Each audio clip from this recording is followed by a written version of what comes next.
explique. Le numéro 25, je ne vais même pas dire son nom parce qu'il ne le mérite pas, a commencé à mal parler. Ça peut arriver dans le foot, mais ensuite il a caché sa bouche sous un maillot avant d'insulter Vinicius à 5 reprises. Je l'ai entendu, des joueurs de Benfica l'ont entendu aussi. Sincèrement, et certains l'ont déjà dit, des joueurs qui avaient vécu ça, il y a un protocole qui est mis en place, etc. Les sanctions, on va peut-être les connaître un jour, si c'est prouvé ou pas. Mais moi, je suis coéquipier de Vinicius. Puisque vous le croyez, mais barrez-vous du terrain.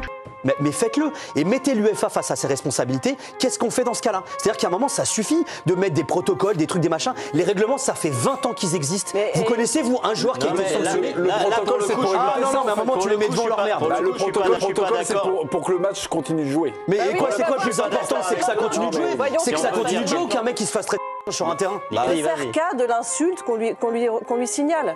Après, il y aura une enquête déterminée si il l'a dit, il l'a pas dit. Bon, il y a quand même beaucoup de joueurs qui ont réagi. En tout cas, Mbappé dit lui aussi qu'il a entendu. Admettons. Mais les coéquipiers de Prestiani dans cette histoire.